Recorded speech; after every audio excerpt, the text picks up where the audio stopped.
Hello les amis, bienvenue sur ma chaîne L'Épicurien Averti. Aujourd'hui, nous allons nous balader du côté du Sénégal. Je vais vous apprendre comment réaliser un tchèb yap.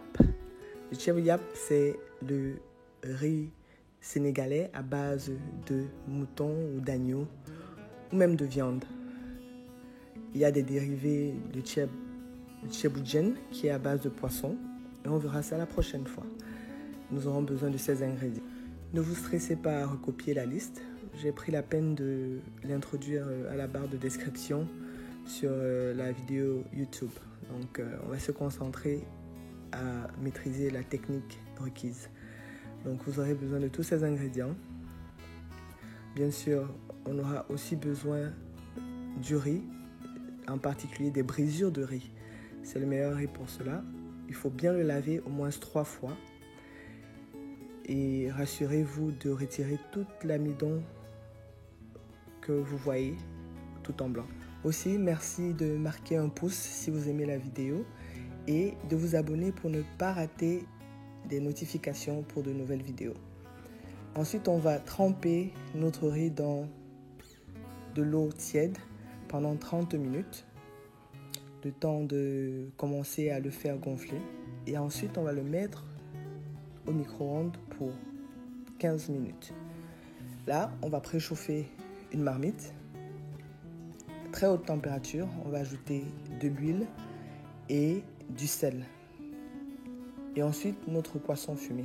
Alors, j'appellerais ce mets un tchèb révisité parce qu'en réalité, le poisson fumé, pour moi, était juste une option parce que je n'avais pas le yet, qui est un mollusque fermenté qu'on utilise généralement, c'est des gros escargots de mer. C'est ce que les Sénégalais utilisent généralement pour faire leur riz sénégalais. Mais je n'en avais pas, donc du coup, j'ai préféré prendre un poisson fumé disponible pour pouvoir récupérer un peu d'odeur.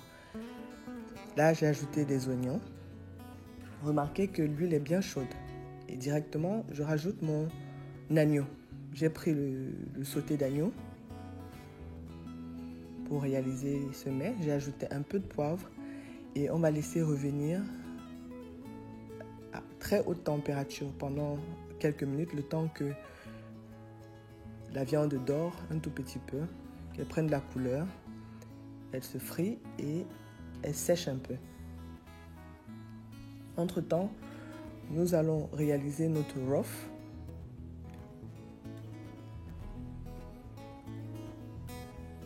On va retirer la viande et on va la réserver. On va rajouter notre tomate concentrée et on va la frire jusqu'à ce qu'elle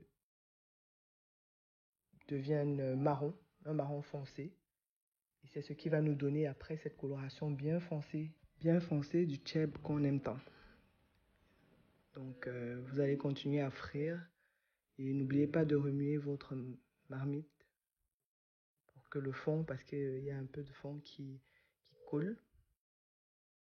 Et là, on va réaliser notre rof. On va mélanger tous les autres ingrédients, persil, ail, oignon. On va ajouter un peu de sel pour faciliter l'action. On va ajouter du piment et jusqu'à ce qu'on obtienne ce côté haché et là, on va ajouter une partie de notre rof.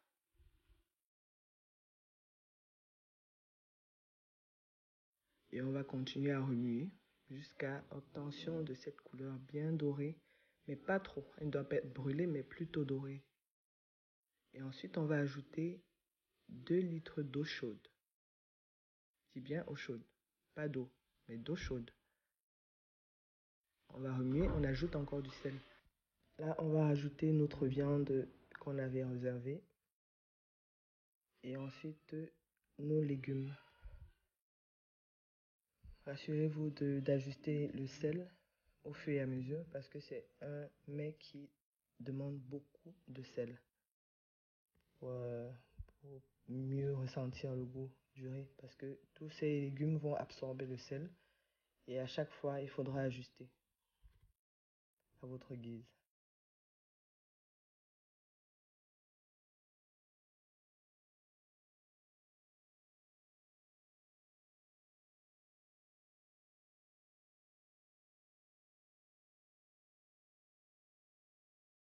Et le reste de notre offre qu'on a pilé tout à l'heure.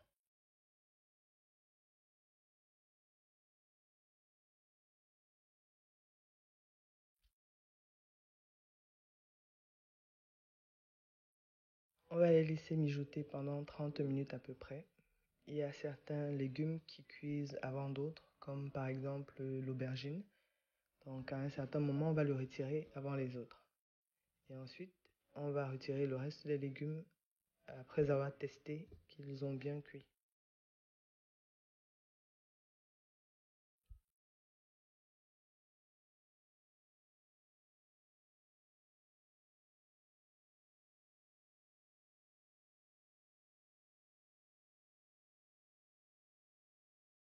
On va rajouter ensuite nos aromates.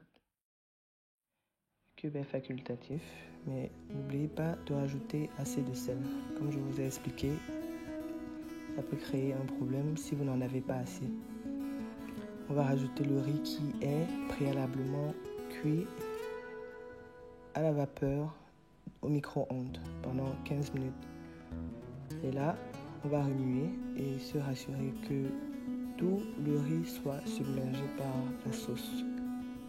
Là, j'ai rajouté à peu près 250 ml, mais assez pour ne pas dépasser la limite du riz.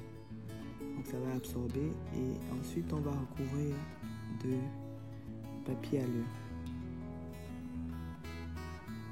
qui est mon astuce pour bien cuire votre riz à la vapeur. C'est un peu comme le cuire à l'étouffée.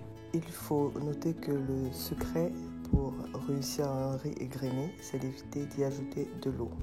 Pour recouvrir le riz, mais rien de plus. Il se cuit vraiment à la vapeur. On va recouvrir pendant 20 à 25 minutes. Et ensuite, à ce niveau, il faut faire très attention parce que la vapeur qui émane de la marmite peut vous brûler. Donc il faut le faire délicatement.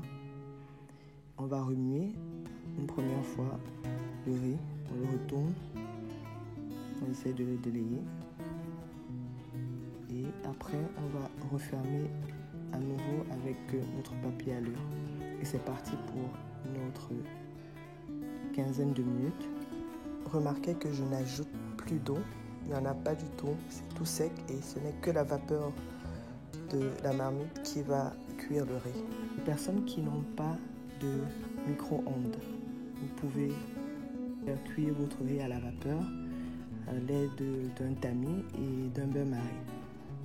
Donc il va pré-cuire pendant quelques minutes et ensuite ça va jouer le même. Surtout, n'oubliez pas de bien dresser votre assiette pour le plaisir de vos yeux et de vos papilles.